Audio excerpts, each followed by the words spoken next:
Ada yang menganggap bahwa ilmu tasawuf itu bukan dari ajaran Islam, bukan dari ajaran yang bersumber Quran dan hadis sunnah Rasulullah Sallallahu Alaihi Wasallam. Ini kekeliruan yang harus diluruskan. Apa yang menjadi argumentasi atau dalilnya? Di mana ini sebagai pelajaran dasar, agama kita ada 3 rukun. Di masa Nabi disebut dengan iman, Islam, dan ihsan.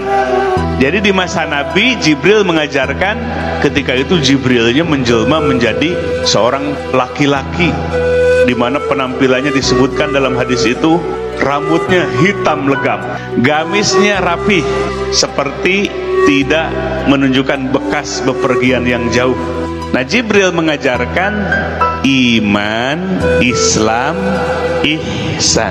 Iman artinya tentang keyakinan-keyakinan, keimanan-keimanan. Itulah yang disebut dengan rukun iman yang 6. Yang kedua, Jibril mengajarkan Islam, ketundukan terhadap aturan. Itulah yang disebut dengan rukun Islam yang 5. Yang ketiga, Jibril mengajarkan ihsan.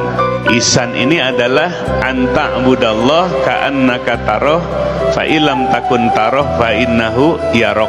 Engkau beribadah kepada Allah saking kolbu kita dipenuhi oleh musyahadah, keyakinan kepada Allah. Di saat itu ka'annaka taroh, seolah-olah engkau melihat Allah. Fa illam takun taroh, kalau tidak bisa melihat Allah, fa innahu yarok, maka sesungguhnya Allah selalu melihatmu. Jadi dalam ihsan itu seolah-olah melihat Allah disebut musyahadah.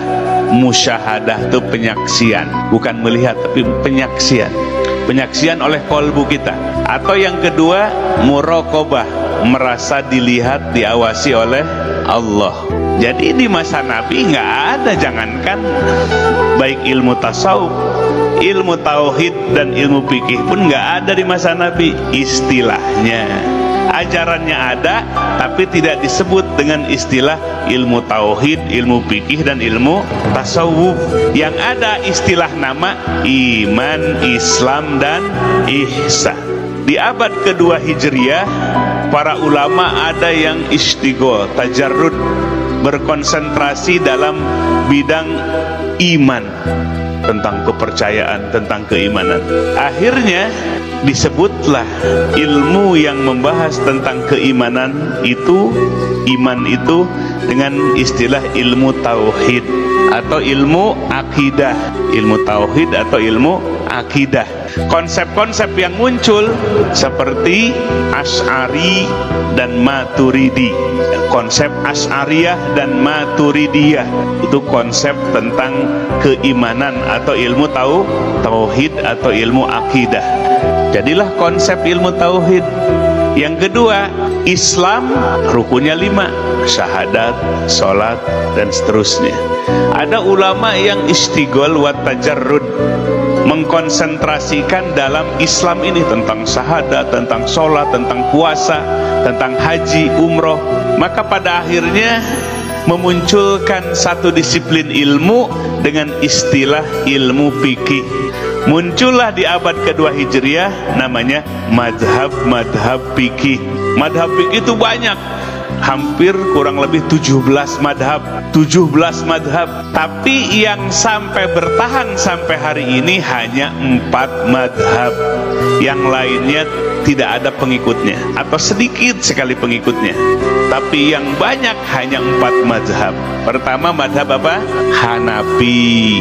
Yang kedua Maliki. Yang ketiga Syafi'i. Yang ketiga Hambali. Bertahan semenjak 2 Hijriah sampai sekarang. Madhab Syafi'i berkembang di Asia Tenggara, termasuk Indonesia, Malaysia, Singapura, Thailand Selatan, di Mesir.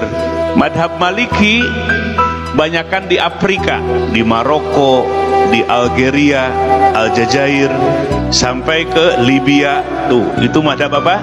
Maliki.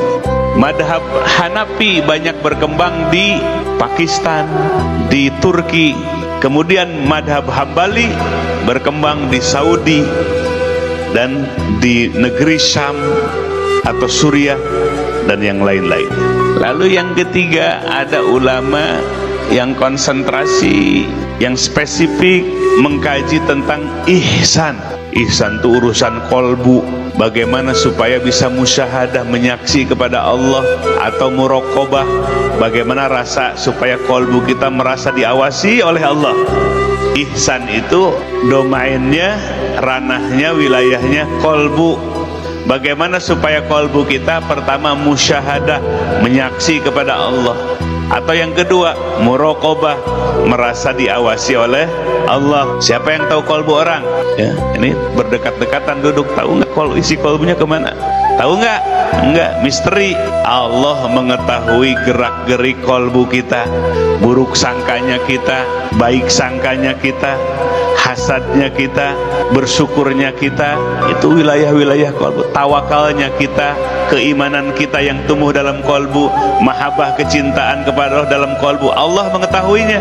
Makanya harus malu kepada Allah, takut kepada Allah, sebab Allah mengetahuinya segala-galanya. Manusia mah bisa tertipu, banyak kasus penipuan, banyak, sebab lahiriahnya menggiurkan, ternyata isinya tipuan. Itu manusia tuh mudah tertipu. Sebab apa? Tidak tahu urusan yang kolbunya, yang gaibnya, yang misterinya. Tahu hanya zohir, yang kelihatan, yang kedengaran, yang bisa dipegang itu. Nah, kemudian para ulama yang konsentrasi dalam ihsan ini tentang kolbu, bagaimana supaya musyahadah, menyaksi kepada Allah, bagaimana kolbunya supaya muraqabah, merasa diawasi oleh Allah. Maka akhirnya muncullah satu disiplin ilmu menjadi ilmu tasawuf. Tuh, clear nggak?